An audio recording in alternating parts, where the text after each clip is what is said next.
Hello again, this is Shane. Well, meal prep. Meal prep can be a huge pain in the butt. People who are really organized succeed in this.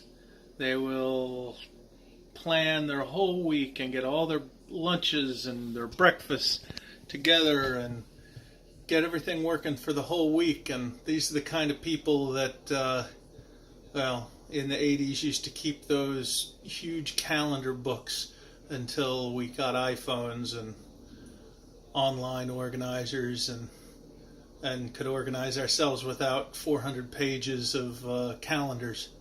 But if you're not one of those kind of people, you're not going to fail at keto. It might be easier for those people in some ways because a lot of things in life are easier for people who are organized. If you are disorganized by nature and you have to force yourself to do this and put every day's lunches in little Tupperware containers and have them so you can grab them from the fridge, that's all great. But if that's not you, it's not going to be sustainable. You need to make this work for you. So if you're one of those organized people, great. And as a matter of fact, I think your first few weeks on keto, you really should do that. Make sure you got the next day's breakfast and lunch all ready for you so you don't skip. But long term, you're going to be who you are.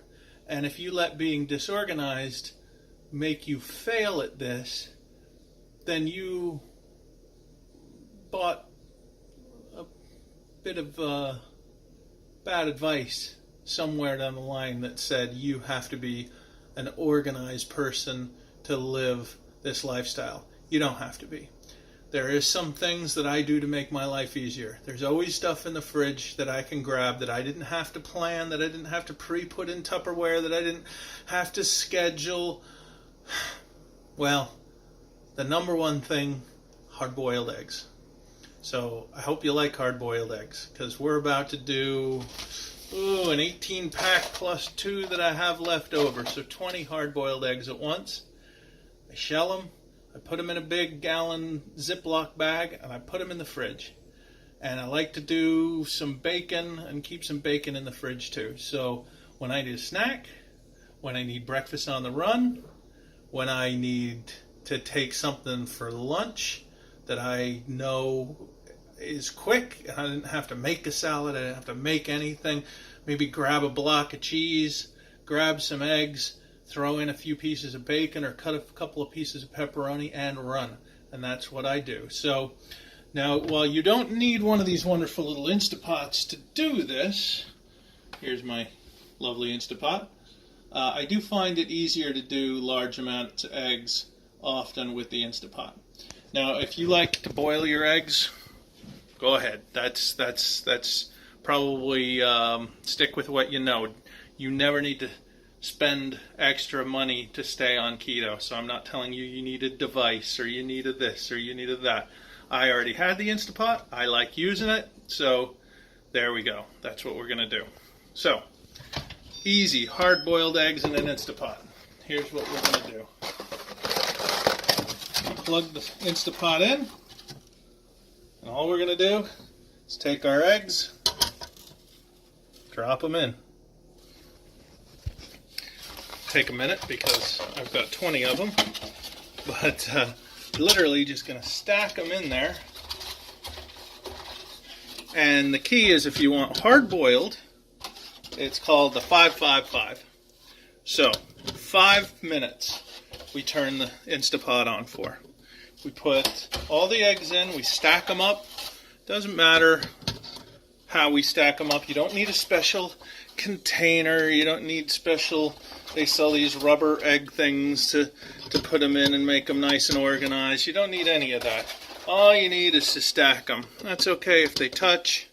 It's okay if you could fill the entire pot with eggs. They're going to still cook fine. If you have 2 eggs in there, and you have 30 eggs in there, the amount of time you're going to cook is still going to be the same.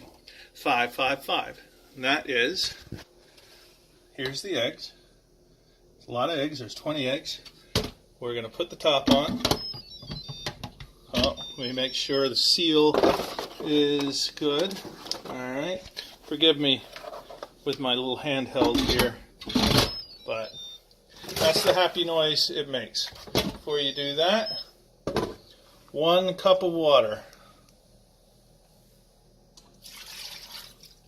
goes in there.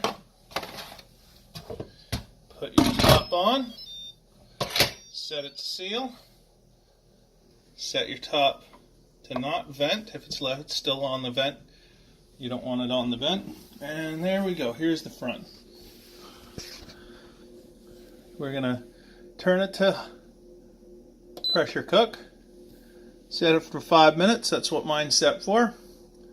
And it's going to build up steam. So that's going to take a few minutes. There we go. It's on. It's going to build up steam. Once it reaches pressure, it'll start counting down from the 5 minutes. It'll cook for 5 minutes. Then after the 5 minutes is done, you need to let it set. Just sit there for another 5 minutes. Then you'll release the pressure and take them out and put them in an ice bath. Just a bunch of ice, some water, let it sit in there for 5 minutes. That gives you the perfect hard-boiled egg. If you like it soft-boiled, you can do a 4-4-4. But a 5-5-5, that's 5 minutes on, 5 minutes sitting in there, and then 5 minutes sitting in your ice bath, gives you, I think, the perfect hard-boiled egg. And it peels crazy, crazy easy. And it's the same every single time. Every once in a while, one kind of cracks on you. If there's a crack in there, one might burst open in there. But what's it gonna? So what? I eat that one first. It's still a cooked egg. So okay, I'm gonna let this go, and I'll be back in a second. Alright, it came to steam, then it went for 5 minutes. Now it's going to go 5 more minutes where it's not actually cooking, but it's still under pressure. It's called slow release. So let's watch this go for 5 minutes.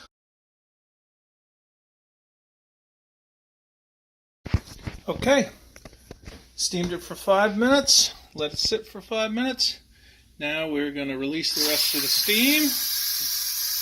That's called a quick release. And again, you don't have to have an Instapot to make boiled eggs. You can do it on your stovetop, however you like to make eggs, but I just find this way clean, fast, and consistent. It's always the same and they're always easy peel. So we got to wait for the steam to come up, and there's this little pin that drops once all the pressure is released. Come on. Anticipation. Okay. I cheated. I wheeled it around a little bit. Alright, we take it off.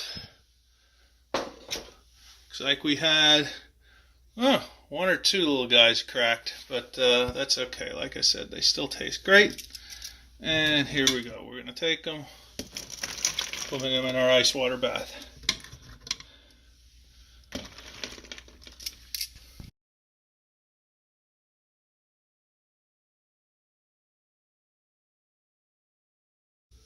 Okay, let's let them sit for 5 minutes, then we'll shell them.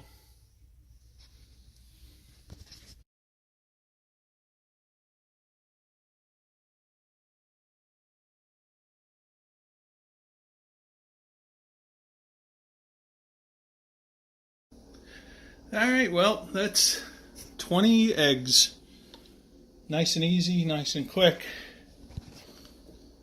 Plenty of snacks, plenty of breakfasts. I keep some in my fridge at work and just pop one when I'm getting hungry. Great source of protein. Nice to have some bacon or anything, sausage or pepperoni or anything to add some fat when you're doing that. Or a couple times a week I'll turn it into egg salad. Maybe I'll show one of those, but that's pretty much it. Be of good cheer.